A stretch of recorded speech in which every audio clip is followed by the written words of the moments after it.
Молодое предпринимательство набирает обороты по всему миру. Наш регион тоже не стал исключением. Количество самозанятых растет с каждым годом, а соответственно с неудачами в начатом может столкнуться каждый, особенно не имеющий опыта и не знающий своих прав. Как избежать возможные проблемы слушателям, объясняют исполняющие обязанности уполномоченного по защите прав предпринимателей республики. Ведение предпринимательской деятельности не всегда бывает легким, что порой у предпринимателей и бизнесменов возникают трудности в их повседневной работе, в том числе возникают проблемы в взаимоотношениях с какими-то министерствами, ведомствами и другими организациями. Как раз таки Институт уполномоченного по защите прав предпринимателей в Республике Ингушетия должен помогать предпринимателям, бизнесменам в решении их вопросов, которые возникают в процессе их деятельности.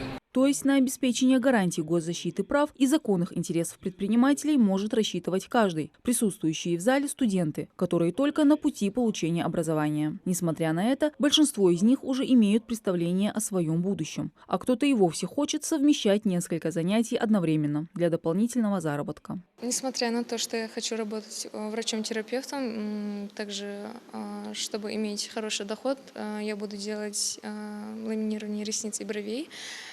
Аппарат по защите прав предпринимателей заработал в регионе порядка 10 лет назад. За это время институтом проделана большая работа по восстановлению нарушенных прав предпринимателей и профилактике, законных интересов субъектов предпринимательства и улучшению делового и инвестиционного климата региона. Стоит отметить, что 94 лучших результата проделанной работы по восстановлению законных прав и интересов субъектов МСП размещены на сайте Федерального уполномоченного при Президенте России по защите прав предпринимателей, в том числе 12 положительных рассмотренных обращений за предыдущий год. Недавно вступивший на должность омбудсмена в регионе Зелимхан Зауров сейчас изучает жалобы предпринимателей.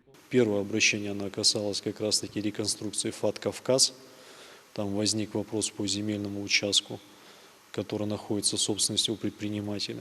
Да, и второе обращение оно касалось как раз-таки в оказании помощи в регистрации бренда. Мы будем стараться оказать всю необходимую посильную помощь. На встрече также обсудили вопрос уплаты налогов бизнесменами. Индивидуальные предприниматели, которые